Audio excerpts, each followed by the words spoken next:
이런 상황에서 최강욱 의원에 대한 1심 무죄 선고가 나왔습니다. 무죄가 나니까 어색해. 웬일이지? 이런 생각이 들어요. 당연한 건데. 네, 당연한 건데. 그건 네. 그렇다. 예. 채널A 사건과 관련해 이동재 전 기자의 발언을 허위로 과장한 글을 올린 혐의로 재판에 넘겨진 최강욱 의원이 무죄를 선고받았습니다. 1심 선고를 마치고 최강욱 의원이 발언을 한 게 있어서 소개해 드릴게요. 예상하고 기대한 결과지만 선고가 나니 여러 가지 생각이 난다. 정치검찰이 그토록 집요하게 이루고자 했던 권한 유착 프레임, 이를 정치적으로 활용하고 선전하려 했던 국민의힘의 프레임은 좌절됐고 허위성이 입증된 것이다. 근데 어찌됐거나 이러한 그 소정의 목적은 달성을 했다고 보입니다. 어찌됐거나 최고위원 출마라든지 여러 가지 면에서 최강욱 의원의 법적 활동을 어느 정도 저지하는 거, 아마 뭐 그것만으로도 충분히 얘네들은 만족을 했을 거고, 지금은 이제 최강욱 의원을 노릴 때가 아니거든요.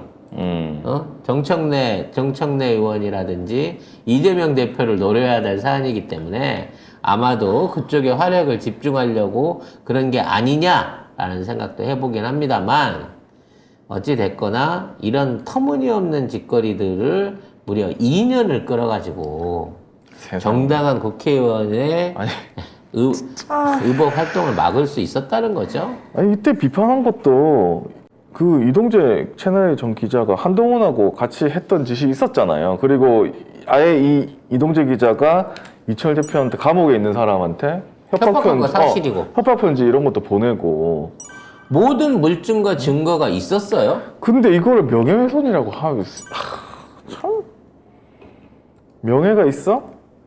아니 참. 악인에게도 명예가 있어야 되는 겁니까? 네? 잘못한 사람한테 대해서 욕을 한다고 해갖고 그게 명예라는 이름으로 법적 처벌을 받아야 될 상황이 생기는 겁니까?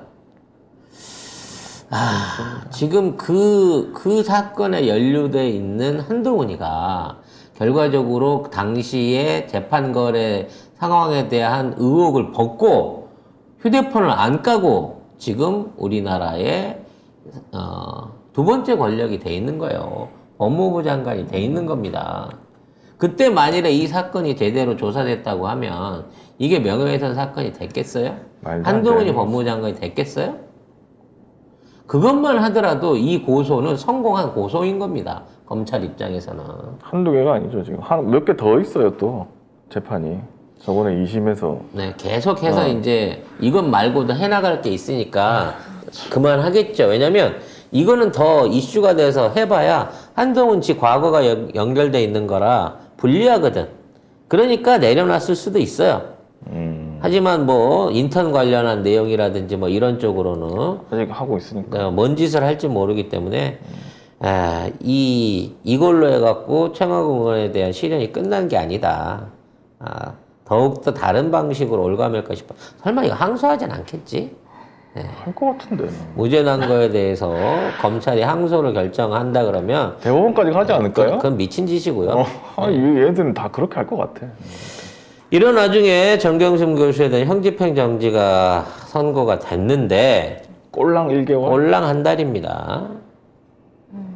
정경심 교수가 허리 디스크로 1개월간 형 집행이 정지됐습니다. 일단 바로 수술할 것으로 보이는데요. 아니, 전 최근에 그 허리 디스크 수술한 분이 하는 말이 좀 충격적이었는데, 내가 애 낳을 때도 안 울었는데 이거 하고 나서 너무 많이 눈물이 난다. 너무 아파서 주저앉아서 울고 싶다. 그러니까 그러더라고요. 그러니까 허리 디스크는 간단한 거라도 한 3개월 정도는 좀 치료를 받아야 된대요. 회복 기간이 필요하죠. 근데 정경 교수는 그 전부터 심각하다고, 수술이 곧 당장 필요하다고 전문의들이 이렇게 얘기를 했잖아. 근데 끝까지 안 풀어주다가 지금 이제 막 몰리니까 꼴랑 한 달 해준 거 아니에요. 결국 이것도 일종의 민심 달래기용으로 이제 들어간 것 같은데, 그래도 어찌 됐거나 치료를 받을 수 있게 됐고 수술을 받을 수 있게 됐으니까 뭐 나중에 연장 조치나 이런 것들을 통해서라도 일단 사람이 일단 살고 봐야 되잖아요. 그러니까 나는 얘들이 죽이려고 하는 것 같았어요. 그러니까 진짜.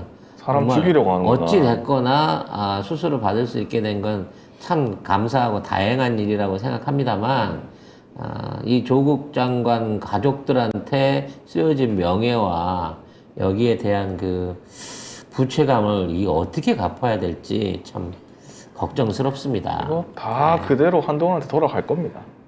윤석열한테 돌아갈 겁니다. 분명히 돌아갑니다. 어떻게 해서든 돌아가요. 빨리 이제 사실 정경수 교수님 거의 실형 다 살게 생겨서 4년여. 그러겠어. 네. 다 살고 다 살게 된다고 치면 딱 우리 총선하고 딱 맞아 떨어지죠. 지금 거의 2년 정도 됐고. 네. 그 전에 모든 법적 문제에 대한 탈을 털고 조국 장관님이 정치 일선에 이제는 나설 때가 되지 않았나 스스로 구원하고 증명하고 자신의 입장을 벗을 수 있게끔 이제는 적극적인 정치 활동을 하셔야 되지 않을까라는 근데 기대감을 가져봅니다. 제가 볼 땐 그 본인 재판도 아직 몇 개 남아 있거든요. 그래서 아마 그거 끝날 때까지는 안 하실 것 같긴 해요. 한 2년은 더 걸릴 것 같아요. 네. 네, 하지만 그분 역시도 이제는 돌아올 수 없는 다리를 건너신 분이다. 그리고 이제는 우리도 민주당도 조국 장관님을 키우고 지키고 그분이 지금이라도 명예회복을 할 수 있게끔 도와야 된다라는 생각을 해봅니다. 어느 병원으로 가실지 모르겠지만 아마 병원 들어가시면 또 엄청난 꽃다발들이 가지 않을까라는 걱정이 되네요. 네. 조국 장관이 그 페이스북을 통해 개인적인 그 국민들과 지지자들에 대한 감사 인사를 하셨습니다. 결과적으로 무관심했었다고 하면 못 받아냈을 수도 있는 거예요. 하지만 우리가 민주당이 이기고 우리가 조국 장관에 대한 응원을 멈추지 않았기 때문에 이만큼이라도 그렇죠. 양보를 받아낼 수 있었다는 겁니다. 뭐라도 했으니까. 그러니까 뭐라도 해야 된다는 진짜. 겁니다. 지금 우리들은. 네.